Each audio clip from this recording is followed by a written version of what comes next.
রাখার পরে এটাকে আমি রাখবো, রাখলাম। রাখার পরে এখন আমি এখানে একটা লাইট তৈরি করব। আমি এখানে নতুন একটা লেয়ার করব। লেয়ার করার পরে এই কালার থেকে আমি এই কালারে আসলাম। আসার পর আমি এতটুকু রাখলাম, এখানে একটা দুইটা চাপ দিলাম।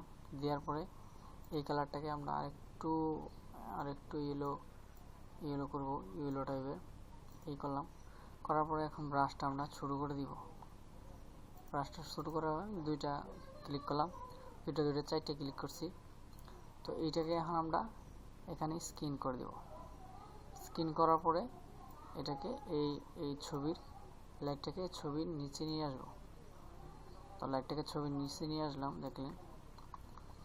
এই লাইটটাকে ছবির নিচে নিয়ে এসে আমি এটাকে রাখলাম।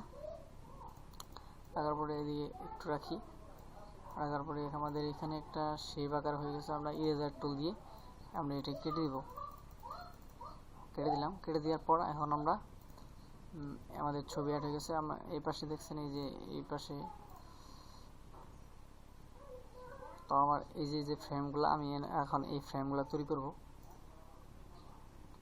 তো ফ্রেমগুলা আমি এখান থেকে রেক্ট্যাঙ্গুলার যাব, যাওয়ার পরে এতটুকু রাখবো। রাখার পরে এখানে আমি একটা লেয়ার করব। লেয়ার করার পর এটাকে আমি অল্টার ডিলিটে চাপ দিব। এই উপরে কালারটা এখানে অ্যাপ্লাই হবে। তো আমি কিবোর্ডটা অন করে নিই, তাহলে আপনাদের জন্য বুঝতে সুবিধা হবে। আমি কিবোর্ডটা অন করে নিই। আমি কিবোর্ডটা অন করে নিলাম। অন করে নেওয়ার পরে আমি এখন এটাকে কন্ট্রোল ডি সিলেক্ট দিলাম, মানে এটা ডিসিলেক্ট করলাম। আমি পেজটা একটু উপরে তুলে নিই, তাহলে হবে। তো আমি এটাকে আরেকটু চাপাই দিব, যেহেতু বেশি বড় হয়ে গেছে। চাপাই দেওয়ার পরে এটাকে আমরা আরেকটু চাপাই দিব, এতটুকু রাখলাম। রাখার পরে আমরা এটাকে এতটুকু ফাঁকা রাখলাম। রাখার পরে আমরা এটাকে আরেকটা কপি করলাম। কপি করার পরে আমরা ট্রান্সফর্ম করে এটাকে 90 ডিগ্রি করে দিলাম। করে দেওয়ার পরে রাখলাম। রাখার পরে এটাকে সাইজ আমরা এতটুকু রাখি, আমরা এতটুকু রাখলাম। রাখার পরে এখন আমরা এটাকে একটা কপি করব। কপি করার পরে এতটুকু রাখবো। রাখার পরে এই যে এইগুলো আমরা সবগুলাই অ্যাডজাস্ট সমান করে নিব। তারপরে এটাকে আমরা এতটুকু সমান করে নিব। করে নেওয়ার পর আমাদের একটা ফ্রেম কিন্তু তৈরি হয়ে গেছে। তো আমাদের এই 4টা ফ্রেমকে অ্যাডজাস্ট করব। আমাদের অ্যাডজাস্ট করার জন্য আমি 4টা ফ্রেমকে অ্যাডজাস্ট করে ফেললাম। এই যে অ্যাডজাস্ট করার পর আমি এটাকে একটু শুরু করলাম। শুরু করার পরে রোটেশন করে দিব। রোটেশন করার পরে আমি এটাকে রাখবো। এখন এটাকে একটু কপি করব, তারপর এটাকে আরেকটা কপি করব। এখন এই তিনটাকে একটু পজিশন মতো বসাবো। এতটুকু বসালাম। এখন এটাকে আমরা আসার পরে আমরা এখানে ম্যাজিক টুলে যাব। ম্যাজিক টুলে জায়গায় এটা মাঝখানে সিলেক্ট করব। সিলেক্ট করার পরে একটা লেয়ার করব। লেয়ার করার পরে আমরা এখানে কালারটা সাদা দিয়ে দিব। কালারটা সাদা দেওয়ার পর আমরা অল্টার ডিলিটে চাপ দিব। এখানে একটা পেজ তৈরি হয়ে যাবে। তারপরে আমরা এটাতে আসব। আসার পরে এখানে আমরা নতুন একটা লেয়ার করব। তারপর আবার ম্যাজিকে যাব। আমাদের ভুল হয়েছে। এখানে যাওয়ার পরে আমরা এই নিলাম। নেওয়ার পর আমরা এখানে নতুন একটা লেয়ার করব। লেয়ার করার পরে অল্টার ডিলিট চাপ দিব। তারপরে আমরা ডিসিলেক্ট করে দিয়ে আবার এটাতে আসব। এটাতে আসার পরে আমরা ম্যাজিকে যাব। মাঝখানে ক্লিক করব, নতুন একটা লেয়ার করব। লেয়ার করার পর আমরা অল্টার ডিলিট চাপ দিব। চাপ দেওয়ার পর এরকম হয়ে গেছে।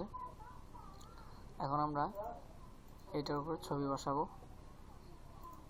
আমরা প্রথম ওটার উপর ছবি বসাবো। তো আমাদের এই ছবিটা, যে কোনো একটা ছবি আমি নিতেছি। এখানে কন্ট্রোল এ, কন্ট্রোল সি, কন্ট্রোল ডব্লিউ দেওয়ার পরে এই ছবিটা এখানে পেস্ট করব। পেস্ট করার পরে এই ছবিটাকে আমি ট্রান্সফর্ম করে ছোটো করে দিব। এটাকে শুরু করতেছি।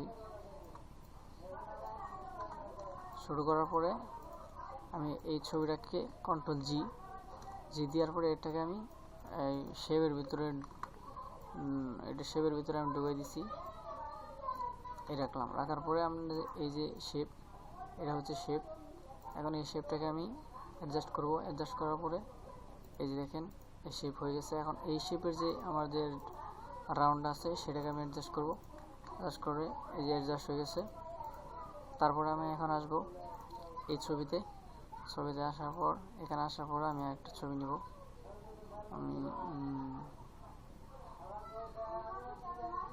আমি এই ছবিটা নিতেছি। নেওয়ার পরে এখানে Ctrl+A, Ctrl+C, Ctrl+W দেওয়ার পরে আমি এটাকে এখানে পেস্ট করব। পেস্ট করার পরে আমি ট্রান্সফর্ম করে এটাকে সাইজ অনুযায়ী করে নিব। এতটুক করে নেওয়ার পর আমি এটাকে Ctrl+G দিব। দেওয়ার পরে এটা হয়ে গেছে। হয়ে যাওয়ার পর আমি এটাকে এটার সাথে অ্যাডজাস্ট করে দিব। অ্যাডজাস্ট করে দিলাম। এই দেখেন অ্যাডজাস্ট হয়ে গেছে। তারপর আমি নিচের যে শেপটা আছে এটাকেও আমি এটার সাথে অ্যাডজাস্ট করে দিব। দেখেন এটা হয়ে গেছে।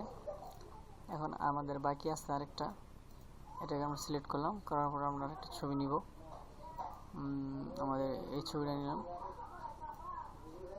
তো এখানে ছবি নেওয়ার পরে আমি এটাকে Ctrl+A, Ctrl+C, Ctrl+W দেওয়ার পরে আমি এটাকে একদম কেটে দিলাম। এখন পেস্ট করব। করার পরে এটাকে আমি Ctrl+G করে দিব। করে দেওয়ার পরে এখন এখানে আমি ট্রান্সফর্ম করব এটা সাইজ অনুযায়ী। তো এটা আমি সাইজ অনুযায়ী এটাকে আমি ট্রান্সফর্ম করে দিলাম। করে দেওয়ার পরে আমি এটাকে অ্যাডজাস্ট করে দিব Ctrl+E। তারপর এই যে ফ্রেমটা আছে এখানে এই ফ্রেমটার সাথে আমরা অ্যাডজাস্ট করে দিব। করে দেওয়ার পরে আমাদের এই কাজ শেষ। এখন আমাদের যে 3টা ফ্লাওয়ার আমরা ব্যবহার করছি সেই ফ্লাওয়ারগুলা ব্যবহার করব। এখানে একটা ফ্লাওয়ার আর একটা এই যে এবং কি নামটা লিখব। তো আমরা নাম আপনারা লিখতে পারবেন, আমি নাম আর দেখাচ্ছি না। তবে আমি যে ফ্লাওয়ারগুলো ব্যবহার করছি সেই ফ্লাওয়ারগুলো হচ্ছে আমি এখানে এক্সট্রাভাবে রেখে দিয়েছি। এই যে এই ফ্লাওয়ার দুইটা আমি ব্যবহার করছি এখানে। তো আসলে একটা জিনিসের সৌন্দর্য সবচেয়ে কেমনে ভালো লাগবে সেটা আপনার উপর নির্ভরশীল। তো এটাকে আমি ফ্লাওয়ারটা দিলাম। দেওয়ার পরে আমরা আরেকটা ফ্লাওয়ার ব্যবহার করছিলাম এখানে মাঝখানে। তো ওই এই ফ্লাওয়ারটা নিয়ে আসলাম। নিয়ে আসার পর আমি এখানে এটাকে শুরু করে দিলাম। শুরু করার পরে এই মাঝ বরাবর এটার এই মাঝ বরাবর আমি রাখলাম। এখান থেকে আরেকটা এই মাঝ বরাবর রাখলাম। তো আমরা এখানে আরেকটা লাইট ইউজ করছি। তো আমরা এই লাইটটাকে আমরা কপি করব। কপি করার পর এটাকে আমরা অপাসিটিটা কমাই দিব। তো আশা করি বুঝতে পারছেন খুব সহজে এরকম পোস্টার তৈরি করা যায় ফটোশপের মাধ্যমে। তো আশা করি ভালো থাকবেন, সুস্থ থাকবেন। আবারও দেখা হচ্ছে পরের ভিডিওতে।